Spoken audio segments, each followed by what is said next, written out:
Right, this video is going to help you solve simple and some complicated exponential equations without using logarithms. Okay, so we're going to use our index rules to get things into the same base and take it from there.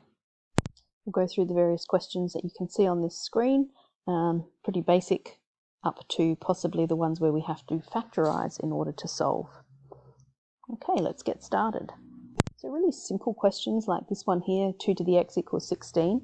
You can just look at it and probably guess that x has to be 4. But what we want to do is get into a bit of a system where we try and express both sides with the same base. So if we can say, well, we know 16 is 2 to the 4, because we now have the same base, we can say, haha, that means x, the powers, have to be the same, so x has to equal 4.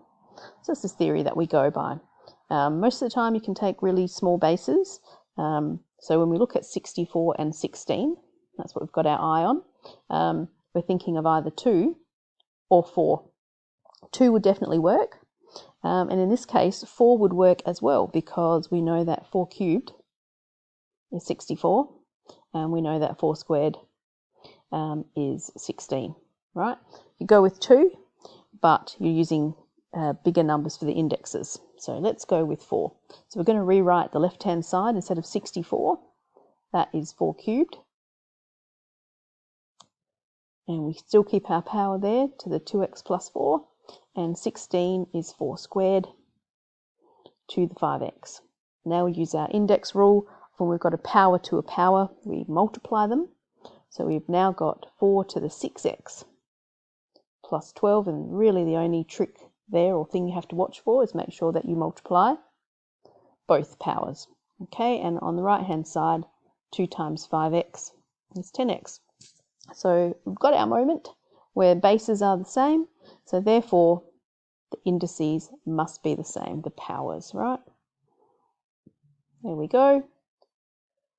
Let's solve this. Get rid of the 6x, we'll pop it on the other side, so we're left with 12 equals 4x, and therefore x must be, get rid of the times 4 divided by 4, so x is 3.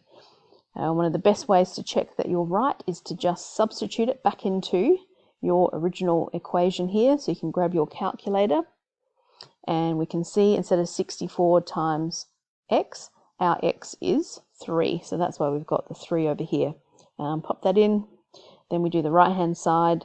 16 is 5 times x and x is 3, and you can see we've got the same answer. Obviously you could also use, let's remind you, you can also use your solve n. So option, calc, solve n, and you could just type in what you see and you can check that you're right. All right, let's try the next one. So it's all about, as we said, choosing the right base. We see 27 and 9. Hopefully by now you're comfortable with your powers. So 3 is screaming out to us. We know that 27 is 3 cubed. We're just rewriting that. And then 9 is 3 squared, all day, every day. Okay, before we go power to a power, I'm just going to move this 3 cubed upstairs. But that means your power becomes negative. So if you're really good with your indice rules, this is where, it just makes this so much easier. If you're having to go and look it up all the time, it'll take you slightly longer to do these questions. Okay, so on the left-hand side, power to a power, so I'm just going to multiply these out, so that becomes minus 12. Minus times a minus is a plus, must equal your power on the right-hand side, so 4x. Take 2. Now it's all linear and we can solve, so get rid of the take 2, becomes plus 2 on the other side, so minus 12 plus 2 is minus 10, and 3x becomes a negative 3x, so that's x. So therefore we've got x is minus 10. Before you move on, just pop it into your calculator, double check or use your solve n, but always check so you don't lose silly marks. So a little bit of square roots, rational stuff in here. So let's remember that if I've got the nth root there, that becomes x to the 1 over n. So easily we can now rewrite this as 3 to the 1/5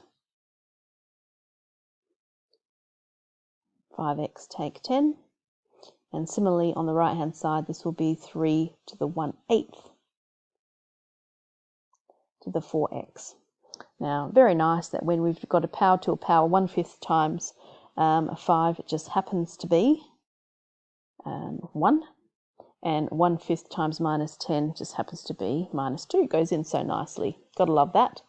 And a half times 4, sorry, an eighth times 4 is a half. And time to solve. So a whole take a half.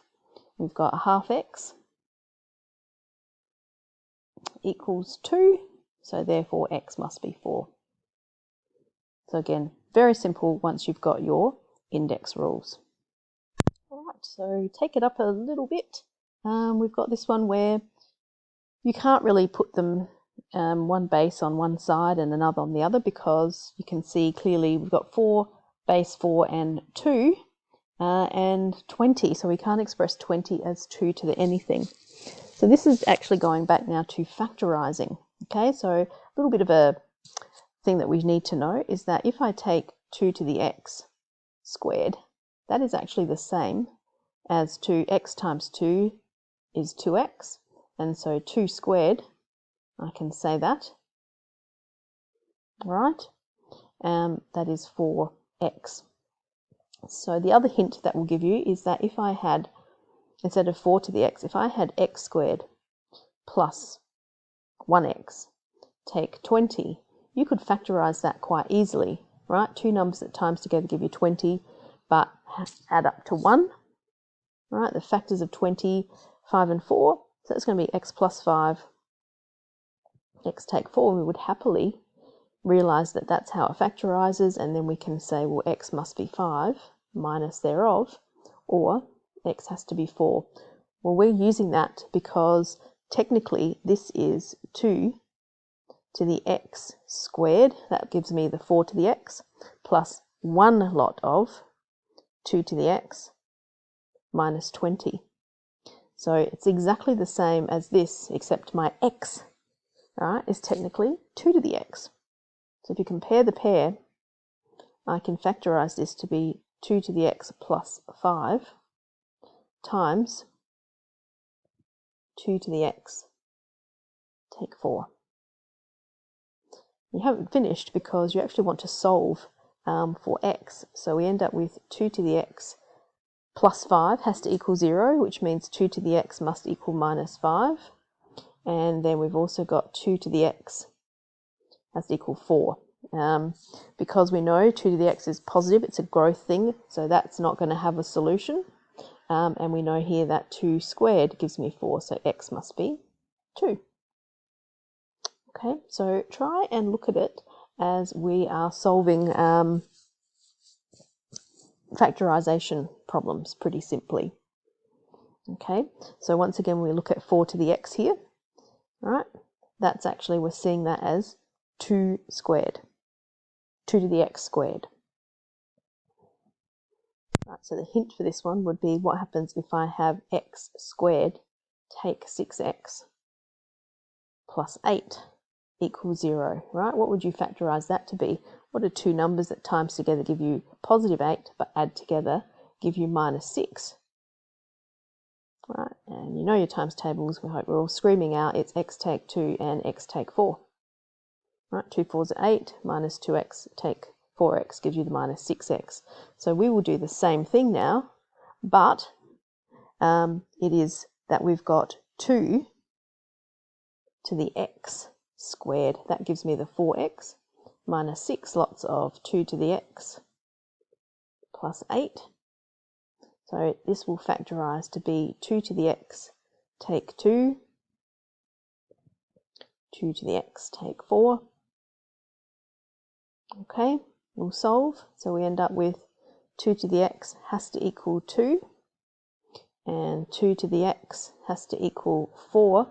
So therefore, x has to be 1, and x has to be 2. Okay, let's keep going. Same deal again, we've got 4 to the x. So we're seeing that in our mind as that's 2 to the x squared. minus 1 lot of 2 to the x, take 2 equals 0.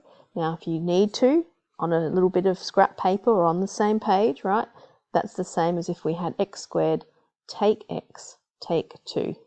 So what are the factors of 2? Well, it's only 1 and 2. So 2 to the x times 2 to the x. All right, it's going to be take 2 plus 1, because positive 1 times minus 2 is indeed minus 2, but then minus 2 lots of 2 to the x plus 1 lot will give you the minus that you are after. Okay, and finish this off. 2 to the x equals minus 1, which can't happen, so no solution from that. And then we've got 2 to the x has to equal 2, so therefore x is 1. All they've done for part C is they've changed our base, so we're noticing that 3x